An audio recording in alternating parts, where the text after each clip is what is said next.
কারিগরি শিক্ষার্থীদের মেধা, দক্ষতা এবং উদ্ভাবনী শক্তি বিকাশের লক্ষ্যে ময়মনসিংহে আয়োজন করা হয়েছে আঞ্চলিক স্কিলস অ্যান্ড ইনোভেশন কম্পিটিশন। এই আয়োজনে ময়মনসিংহ অঞ্চলের 14টি কারিগরি শিক্ষা প্রতিষ্ঠানের 126 জন শিক্ষার্থী 42টি উদ্ভাবনী প্রকল্প উপস্থাপন করেছে। এই প্রতিযোগিতায় একটি প্রকল্প বেশ নজর কেড়েছে, সেটি হচ্ছে গৌরীপুর সরকারি টেকনিক্যাল স্কুল অ্যান্ড কলেজের শিক্ষার্থীদের উদ্ভাবিত আলু থেকে জৈব পচনশীল পলিথিন প্রকল্প। শিক্ষার্থীরা জানিয়েছেন এই পলিথিন সাধারণ পলিথিনের মতোই ব্যবহার করা যায়, তবে এটি 15 দিনে মাটির সাথে মিশে যায়। মাটির সাথে মিশে হয় সার, আর পানির সাথে মিশে মাছের খাবারে পরিণত হয়। এই প্রকল্পটি নিয়ে আদ্যপান্ত জানবো সংশ্লিষ্টদের মুখ থেকেই। সাধারণত 1 কেজি আলু থেকে আমরা প্রায় 10টা 11 বাই 8 ইঞ্চি ইজিলি তৈরি করতে পারবো ব্যাগ। তার মানে আমরা 1 মনে তো 40 কেজিতে আমরা ইজি 400 পিস ব্যাগ রাফ বাসায় তৈরি করতে পারবো উইদাউট হাইটেক মেশিন। যদি আমরা হাইটেক মেশিন ব্যবহার করি তাহলে তার উপাদানটা বেড়ে 800 পিসে চলে যাবে। তার মানে আমরা যদি রাফ তৈরি করার মানে বাজেট কস্টটা বলি, তাহলে কস্ট আমাদের পড়তেছে পার পিস ব্যাগ 11 বাই 8 ইঞ্চি, তাহলে এটা পড়তেছে 2 টাকা থেকে 2.5 টাকা। যখন আমরা এটাকে কমার্শিয়ালভাবে বা বাণিজ্যিকভাবে উৎপাদন করব, এর খরচ পড়ে যাবে 1 টাকা থেকে 1.5 টাকা। সাইজের উপর নির্ভর করে এর উৎপাদন খরচ।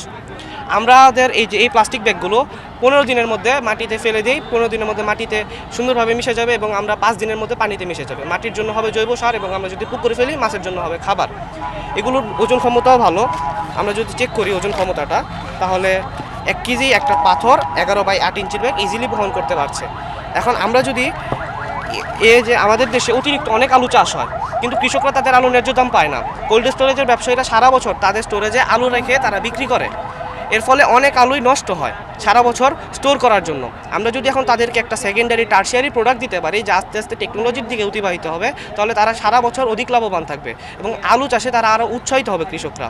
এবং আমাদের দেশ পরিবেশ দূষণ কমাতেও পারবে এবং আমাদের দেশ অর্থনৈতিক দিক থেকেও লাভবান হবে। যদি বাণিজ্যিকভাবে সরকার প্রণোদনা দেয় বা বাণিজ্যিকভাবে আমরা করতে পারি, তাহলে আমাদের দেশের জন্য একটা সম্পদ হবে এবং আমাদের দেশ জলাবদ্ধতা বা মানে বিভিন্ন ধরনের পলিউশন, ওয়াটার পলিউশন, মানে বিভিন্ন পলিউশন থেকে মুক্ত হবে।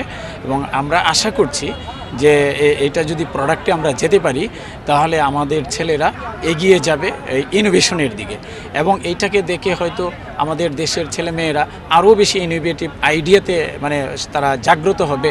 শিক্ষার্থীরা বলছেন এই প্রকল্পটি কাজে লাগাতে হলে এবং সারা দেশে ছড়িয়ে দিতে হলে প্রয়োজন সরকারি বেসরকারি পৃষ্ঠপোষকতা। তাহলে এই পলিথিন বর্জ্য থেকে যে পরিবেশ দূষণ হয় তা থেকে মিলবে মুক্তি। ওবায়দুল হক, সময় সংবাদ, ময়মনসিংহ।